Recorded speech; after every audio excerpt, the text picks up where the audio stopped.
औज़ुबिल्लाहि मिनश्शैतानिर्रजीम बिस्मिल्लाहिर्रहमानिर्रहीम। मुअज़्ज़ज़ सामीन व नाज़रीन, अस्सलामु अलैकुम वरहमतुल्लाहि वबरकातुहू। आपको मालूम है कि आज जो मौसम है वो सरमा का मौसम है,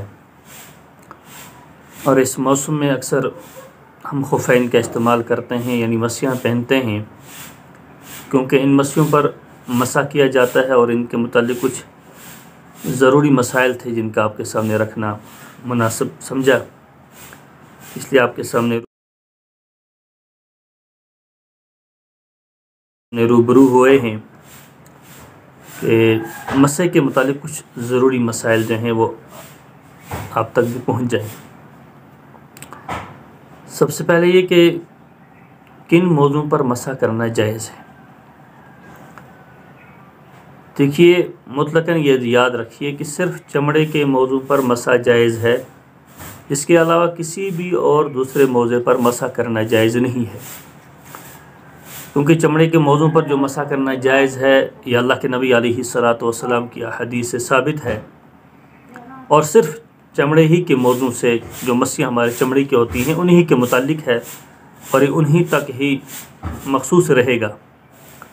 तो अगर आपके पास चमड़े के मौज़े हैं, मस्सियाँ जो खुफ़ैन हैं, उन पर आप मसा कर सकते हैं। उनके अलावा दूसरा और किस्म का कोई मौज़ा आता है, वो चाहे कपड़े का हो या और कोई रेगज़ीन वग़ैरह का मौज़ा आपके पास हो, जैसे आजकल मार्केट के अंदर रेगज़ीन के मौज़े आते हैं, जैसे दिखाऊँ मैं आपको, ये जैसे ये रेगज़ीन के मौज़े हैं, इसकी शक्ल में एक ये है और एक दूसरा आता है, उसमें ये रेगज़ीन मुकम्मल यहाँ तक चढ़ा रहता है, जो बशक्ल खुफ़ैन है लेकिन हकीकतन ये रेगज़ीन है। तो याद रखिए, इन पर मसा करना जायज़ नहीं है। बहुत सारे हमारे अहबाब इन्हें पहनते हैं और इन पर मसा भी कर लेते हैं। इस जो इबादत हैं और इबादत के अंदर ईमान वाले को लापरवाही नहीं करनी चाहिए, क्योंकि यही इबादत है जो हमारे आखिरत में मरने के बाद हमारे लिए सरमाया है। और अगर हमने इस सरमाए के अंदर भी हमने यही अपनी जान बचाने की खातिर अगर लाइल्मी का और इसी तरह हमने लापरवाही का अगर ये इजहार किया, तो हमारी अगर इबादत ही दुरुस्त नहीं हुई तो आखिर में हमारे पास क्या रहेगा। क्योंकि इबादत है और इस इबादत को हमें इबादत समझकर ही करना चाहिए। जो चीज़ें इबादत के अंदर जायज़ हैं उनको करें, और जो जायज़ नहीं है तो अपनी आसानी के लिए उन चीज़ों को इस्तेमाल न करें। हम पूरा वज़ू कर लेते हैं और सिर्फ पाँव धोने को अपने लिए मुश्किल समझते हैं, और हम उस वक़्त अपनी आसानी के लिए इस तरह के रेगज़ीन के मौज़े या और किसी पर मसा करके हम नमाज़ तो पढ़ लेते हैं, लेकिन हकीकतन हमारी नमाज होती नहीं है। इसलिए इस चीज़ का बड़ा ख्याल रखें। अगर आपके पास चमड़े के मौज़े हैं तो आप उन पर मसा कर सकते हैं, जब मस्सियाँ जो हैं। अगर वो आपके पास नहीं है तो आप तकलीफ़ कीजिएगा, आप अपने मौज़ू को उतार कर अपने पाँव धोकर ही अपनी नमाज अदा करें। अगर आपने ऐसा नहीं किया और इस तरह के मौज़ू पर आपने जवाज़ियत की, अपने लिए वो जवाज़ का मसला निकालते हुए आपने अगर मसा कर लिया है, तो याद रखिए फिर आपकी नमाज मुकम्मल नहीं होगी। तो पहली बात यही कि किन मौज़ू पर मसा करना जायज़ था, वो सिर्फ चमड़े के हैं, उसके अलावा किसी भी मौज़े पर मसा जायज़ नहीं है। जब नहीं है तो आप ये अपने जहन से एतराज़ात वग़ैरह आप निकाल लीजिएगा। दूसरा ये बतलाना था कि ये मौज़े किस वक़्त पहनेंगे। देखिए, ये भी बहुत अहम मसला है और इसको भी आप समझिएगा। बसा औक़ात हम जो खुफ़ैन पहन लेते हैं, बहुत सारे अहबाब ने हमसे मालूम भी किया, तो मालूम हुआ कि कुछ अहबाब खुफ़ैन पहनते हैं बग़ैर तहारत के और फिर उन पर मसा करना शुरू कर देते हैं, हालांकि उसके बाद पढ़ी हुई नमाज उनकी कोई भी दुरुस्त नमाज होगी नहीं। बहुत सारे अहबाब ने हमसे पूछा, तो हमें इस चीज़ का एहसास हुआ कि आप तक भी इन मसाइल का पहुँचाना ज़रूरी है।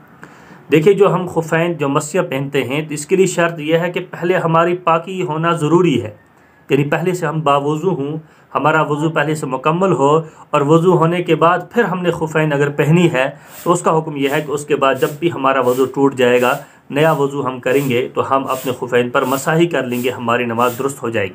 लेकिन अगर हमारा पहले से वज़ू नहीं है और हमने खुफ़ैन पहन लिए थे, मान लो हमने सुबह फजर की नमाज़ पढ़ने के बाद हम वापस आए और हमारा वज़ू टूट गया, हमने पेशाब वगैरह किया, और बहुत सारे अहबाबों ने ये कहा कि उसके बाद हमने अपने मामूलात के मुताबिक अपने मौज़े पहने और ऊपर से खुफ़ैन पहन लेते हैं और फिर बाद में हर नमाज़ पर मसा करते हैं। तो याद रखिए, जो पाँव पर खुफ़ैन पहनी है उस वक़्त वो बावुज़ू नहीं था।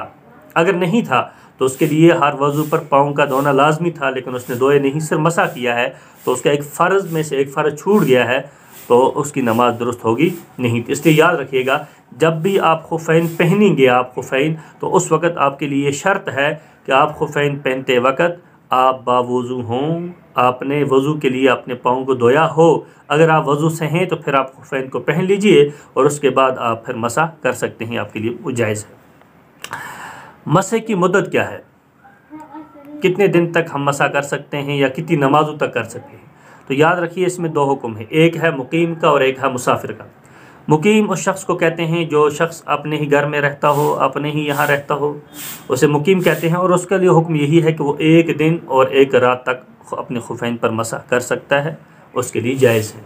बेहतर इसका तरीका यही है कि आप सुबह फजर की नमाज़ के लिए वज़ू करते हैं और वज़ू करने के बाद आप खुफ़ैन पहन लें इशा की नमाज़ तर, और इशा की नमाज़ के बाद आप रात को उतार कर सो जाएं, सुबह दोबारा कर लें, आपके लिए बेहतर तरीका यही है। और अगर आप सफ़र में जा रहे हैं, मुसाफिर हैं, उस वक़्त आपकी तरफ से, शरीयत की तरफ से आपके लिए हुक्म यह है कि आप 3 दिन और 3 रात तक आप मसा खुफ़ैन पर कर सकते हैं, इसकी इजाज़त है।